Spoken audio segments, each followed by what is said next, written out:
إن الحمد لله نحمده ونستعينه ونستغفره ونعوذ بالله من شرور أنفسنا ومن سيئات أعمالنا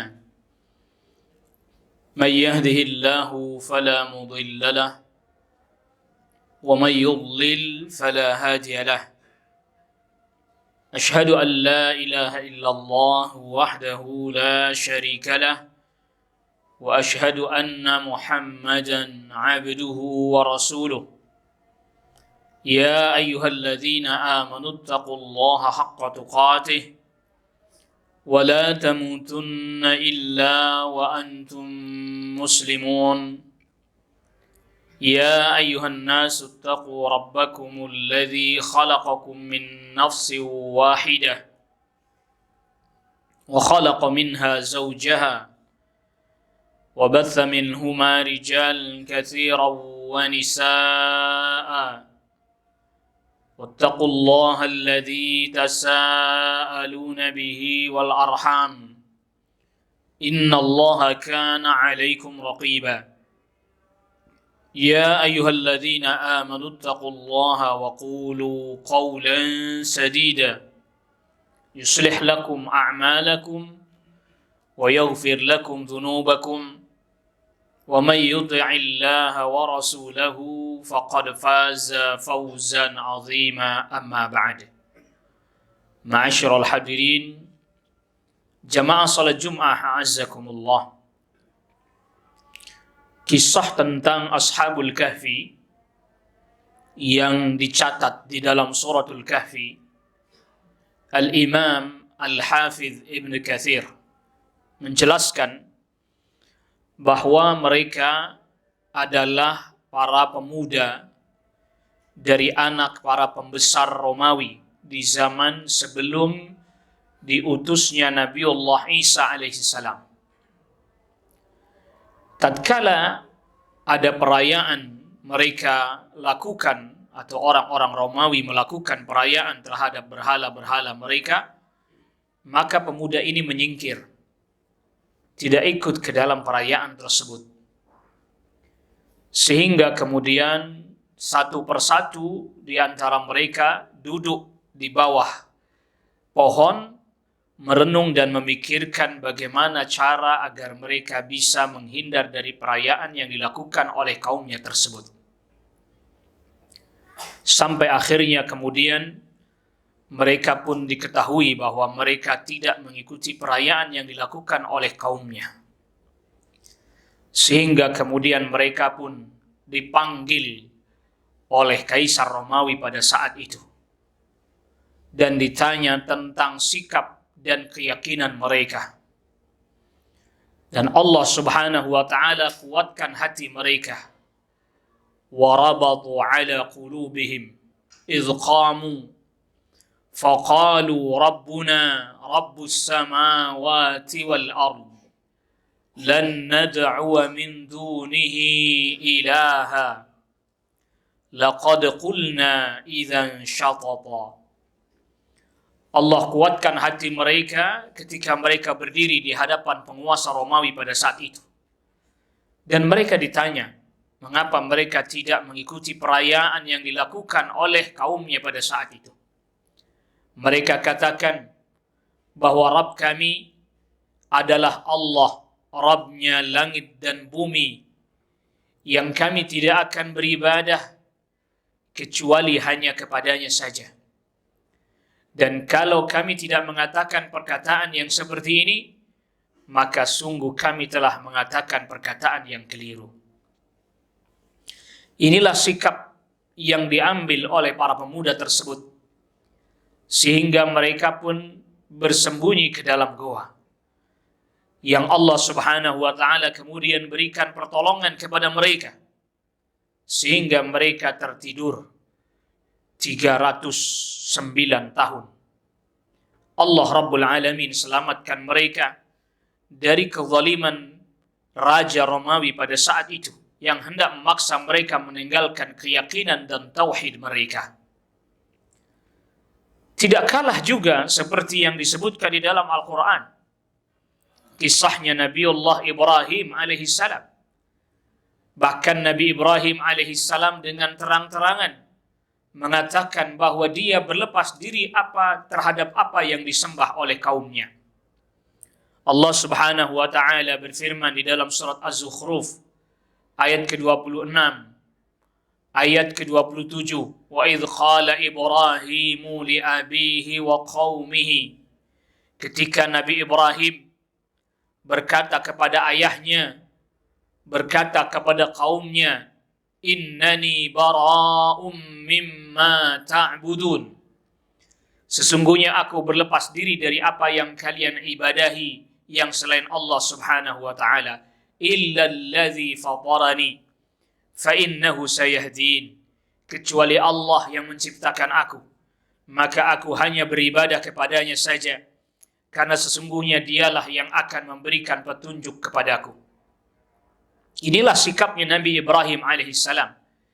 Dan sebagaimana kita ketahui, Nabi Ibrahim alaihissalam pun ketika kaumnya melakukan perayaan, yang dimana perayaan itu adalah jelas berkaitan dengan ibadah dan sesembahan mereka, maka Nabi Ibrahim menyingkirkan diri, tidak ikut bersama mereka. Yang lalu kemudian diam-diam Nabi Ibrahim alaihissalam masuk ke tempat berhala mereka, menghancurkan yang kecil. Lalu kemudian Nabi Ibrahim alaihissalam menggantungkan kapaknya di leher salah satu berhala yang besar yang dibiarkan, yang tidak dihancurkan. Inilah sikapnya Nabi Ibrahim alaihissalam. Berlepas diri dari kesyirikan, berlepas diri dari perbuatan kesyirikan, berlepas diri dari perayaan yang dilakukan oleh orang-orang musyrik yang menyekutukan Allah Rabbul Alamin. Ini adalah sikap orang beriman. Adapun berbuat baik kepada sesama, berbuat baik kepada tetangga, berbuat baik kepada orang yang ada di sekitar kita, di sekeliling kita, berinteraksi sosial dengan benar, berinteraksi sosial dengan sesuai yang dituntunkan, itu adalah perintah dari Allah Rabbul Alamin. Tetapi terkait dengan masalah urusan agama tidak bisa dicampur adukkan. Sehingga tatkala orang-orang Quraisy mereka berusaha mendatangi Rasulullah SAW, yang pertama diantaranya mereka meminta agar Rasulullah SAW ikut berpartisipasi di dalam perayaan dan ibadah mereka. Dan mereka pun berjanji, apabila nantinya Rasul SAW dan para sahabat beribadah dan melakukan perayaan, maka mereka orang-orang musyrik Quraisy pun akan mengikuti Rasulullah SAW. Lalu kemudian Allah Subhanahu wa taala turunkan firman-Nya kepada Nabi sallallahu alaihi wasallam. Qul ya ayyuhal kafirun la a'budu ma ta'budun wa la antum 'abiduna ma a'bud wa la ana 'abidun ma 'abadtum wa la antum 'abiduna ma a'bud lakum dinukum waliyadin. Allah firmankan kepada Nabi SAW, katakan wahai Rasul SAW kepada umatmu, kepada kaummu yang mereka meminta agar engkau ikut berpartisipasi dalam perayaan dan ibadah mereka. Katakan, wahai orang-orang kafir, aku tidak akan pernah menyembah apa yang kalian sembah. Kalian pun tidak akan beribadah kepada apa yang aku ibadahi. Sampai kapanpun aku tidak akan pernah menjadi penyembah apa yang kalian sembah, dan kalian pun tak akan pernah menjadi penyembah apa yang aku sembah. Bagiku agamaku, dan bagimu adalah agamamu. Agama yang dianut oleh orang musyrik Quraisy itu adalah agama kesyirikan. Agama yang dibawa oleh Nabi sallallahu alaihi wasallam adalah agama tauhid. Kendatipun mereka tadinya sama-sama mengikuti millah Ibrahim, tapi mereka telah melenceng, mereka telah menyimpang. Begitu juga tatkala Rasulullah sallallahu alaihi wasallam berada di Madinah. Rasulullah sallallahu alaihi wasallam hijrah ke Madinah. Di Madinah ada komunitas Yahudi, Bani Nadir, Bani Quraidah, Bani Qainuqa. Mereka adalah masyarakat yang beragama Yahudi. Adapun suku Aus dan Khazraj adalah bangsa Arab yang tadinya mereka berbuat kesyirikan, tapi kemudian secara berangsur-angsur perlahan sedikit demi sedikit di antara mereka banyak yang masuk Islam. Yang lalu kemudian Rasulullah SAW mengikat perjanjian damai dengan orang-orang Yahudi yang kita kenal dengan piagam Madinah, Wathiqatu Madinah. Di dalam Wathiqah Madinah di antara poinnya bahwa orang-orang Yahudi apabila ada perselisihan di antara mereka, maka mereka boleh menyelesaikan dengan keyakinan mereka dan hukum Taurat. Tetapi apabila mereka datang kepada Rasulullah SAW, maka Rasul SAW putuskan dengan hukum Al-Quran yang Allah Subhanahu wa Ta'ala turunkan. Mereka pun masih boleh menjalankan agama dan keyakinan mereka di kampung mereka, Bani Quraidah, Bani Nadir, dan Bani Qainuqa. Silakan mereka melakukan perayaan sesuai dengan keyakinan dan i'tiqad mereka bersama suku mereka dan sesama agama mereka, yaitu orang-orang Yahudi. Tak pernah didapati Rasulullah SAW mengucapkan selamat kepada perayaan mereka. Tidak pernah didapati Rasulullah SAW menghadiri, ikut hadir dalam perayaan mereka. Padahal Rasulullah SAW adalah pemimpin pada saat itu, pemimpin umat pada saat itu, bahkan pemimpin Madinah pada saat itu. Orang Yahudi tidak ada yang pernah kemudian merasa bahwa mereka terpinggirkan, mereka tersisihkan, apalagi kemudian diistilahkan dengan minoritas, tidak ada. Bahkan mereka mendapatkan ruang yang memang semestinya beribadah sesuai dengan keyakinan mereka, dengan penuh ketenangan, dengan penuh ketentraman.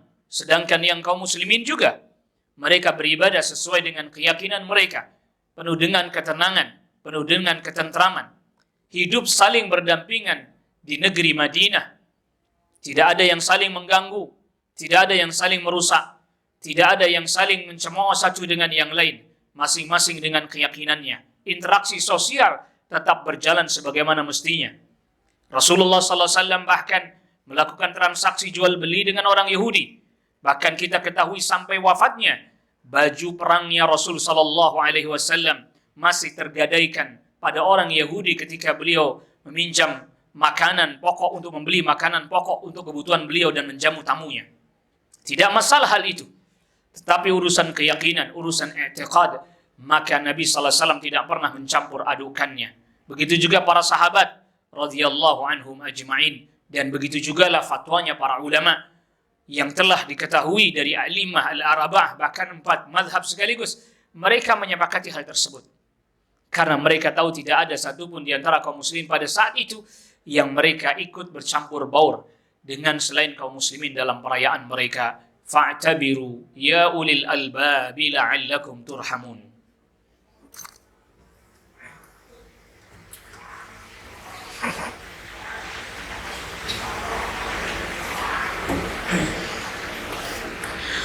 Alhamdulillah hamdan katsiran tayyiban mubarakan fihi kama yuhibbu rabbuna wa yardah.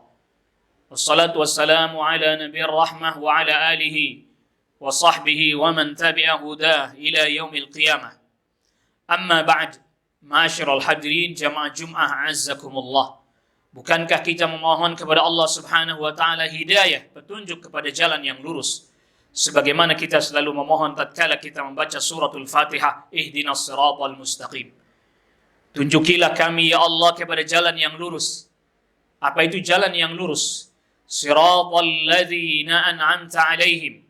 Jalannya orang-orang yang telah Engkau beri nikmat kepada mereka, yaitu para nabi, para siddiqin, para syuhada, dan orang-orang yang saleh. Ghairil maghdubi alaihim, bukan jalannya orang yang dimurkai. Waladdallin, dan juga bukan jalannya orang yang tersesat. Orang yang dimurkai yaitu Yahudi. Orang yang tersesat adalah An-Nasara. Dan tafsir ini datang langsung dari Rasulullah SAW dan terjadi ijma di antara para ulama ahli tafsir, tidak ada perselisihan.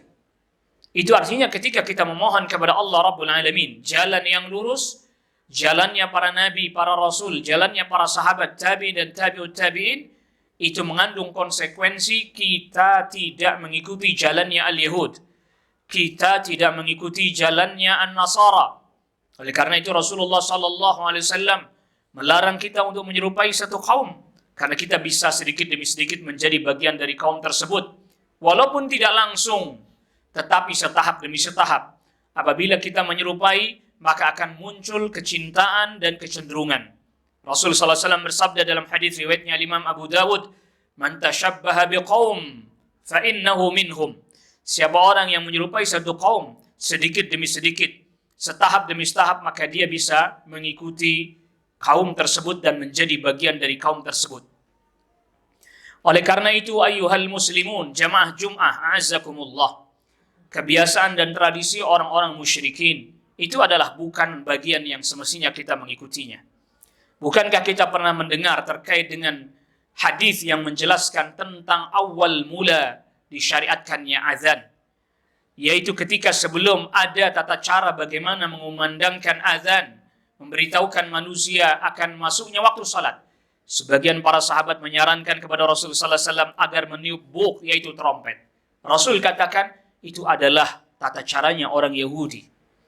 Lalu kemudian sebagian lagi ada yang menyarankan agar memukul lonceng, genta atau semisalnya. Lalu kemudian Rasulullah sallallahu alaihi wasallam katakan itu adalah adat dan kebiasaannya an-Nasara. Sampai kemudian ada seorang sahabat Ibnu Abdi Rabbih yang kemudian datang kepada Rasulullah sallallahu alaihi wasallam. Dia diajarkan di dalam mimpinya kalimat-kalimat azan yang lalu Rasul benarkan, dan Rasul perintahkan dia agar mengajarkan kepada sahabat Bilal radhiyallahu an, yang lalu kemudian sahabat Bilal mengumandangkan azan dengan keras. Dari situ kita bisa dapat fahami, dan itu juga yang diambil kesimpulan oleh para ulama, bahwa kebiasaannya an-Nasara, kebiasaannya al-Yahud, yang kemudian pada saat-saat sekarang ini banyak atau sebagian orang melakukannya, meniup trompet dan seterusnya. Bahkan termasuk juga simbol-simbol api. Ini adalah merupakan simbol yang biasa dilakukan oleh orang Yunani terdahulu. Mereka menggunakan simbol-simbol api. Bahkan ada sebagian juga di sebagian negeri yang mengatakan dewa api dan menyembah api seperti yang dilakukan oleh orang Persia. Maka akhirnya kemudian perayaan-perayaan mereka pun tidak lepas dari simbol api. Perayaan orang kafir ini pun tidak lepas dari simbol api dan seterusnya. Oleh karena itulah kaum muslimin, jamaah, a'azzakumullah, permasalahan ini bukan semata-mata permasalahan dunia saja. Tidak seperti orang mengendarai sepeda motor, tidak seperti orang mengendarai mobil atau menggunakan perangkat-perangkat elektronik, komputer dan seterusnya. Tidak sama.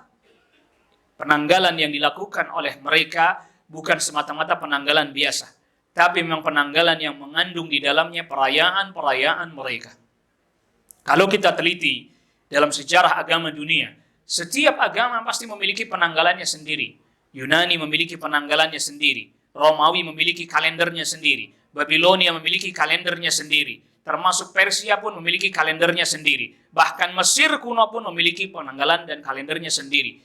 Yang itu semua mereka tetapkan berdasarkan perhitungan pergerakan benda-benda langit, yang di dalamnya terdapat perayaan dan peribadatan kepada benda-benda langit, planet-planet, yang kemudian mereka wujudkan patung-patung sebagai sebuah media untuk mendekatkan diri kepada Allah menurut persangkaan dan perkiraan mereka. Oleh karena itulah, sikap yang perlu kita ambil adalah kita menghadapi apa yang sedang kita hadapi pada saat-saat ini seperti hari-hari biasa saja. Kalaulah kita sedang libur, maka kita libur bersama dengan keluarga. Tidak ada perayaan khusus, tidak ada sesuatu yang spesial. Kita tetap melakukan aktivitas sebagaimana hari biasa. Bedanya mungkin hanya libur saja. Salat subuh berjamaah tetap kita harus tunaikan dengan sebaik-baiknya. Termasuk juga salat-salat fardu yang lain berjamaah. Jangan kemudian dengan sebab itu kita terlalaikan, kita terlenakan. Bukankah dalam beberapa waktu yang tidak jauh ini kita telah mendapati pelajaran berharga dari bencana yang sedang kita hadapi, dari bencana yang sebagian kaum muslimin ataupun negeri atau wilayah lain dari negeri kita yang sedang dialaminya. Alangkah baiknya kalaulah kita memiliki kelebihan harta, dilapangkan oleh Allah Subhanahu wa taala rizki, kita salurkan dana kita, apa yang kita miliki dari harta kita, untuk membantu sebagian daripada saudara kita yang sedang dalam keadaan kesulitan tertimpa musibah, dibandingkan hanya digunakan untuk foya-foya, pesta pora, atau kemudian dimubazirkan dengan hal yang sia-sia. Innal mubazirina kanu ikhwana syayatin. Sungguh orang yang menghambur-hamburkan harta, melakukan perbuatan tabzir, mereka adalah termasuk perbuatan syaitan. Wa kana syaitanu li rabbih kafura. Dan syaitan sungguh adalah makhluk yang kufur kepada Rabbnya. Semoga Allah Rabbul Alamin menjaga diri kita, keluarga kita, kaum muslimin semuanya dari berbagai macam keburukan di dunia dan juga tentunya di akhirat. Allahumma ighfirlil muslimin wal muslimat wal mu'minin wal mu'minat al ahya'i minhum wal amwat. اللهم انصر الإسلام والمسلمين وأهلك الكفرة المبتدئة المشركين دمر ديارهم شدد شملهم ضاعف قوتهم وزلزل أقدامهم برحمتك يا أرحم الراحمين. اللهم أصلح ولاتنا ولاة أمور المسلمين واهدهم إلى صراطك المستقيم برحمتك يا أرحم الراحمين. عباد الله، إن الله يأمركم بالعدل والإحسان وإيتاء ذي القربى وينهى عن الفحشاء والمنكر والبغي يعظكم لعلكم تذكرون. فاذكروا الله العظيم يذكركم واشكروه على نعمه يزدكم ولذكر الله أكبر وأقيموا الصلاة.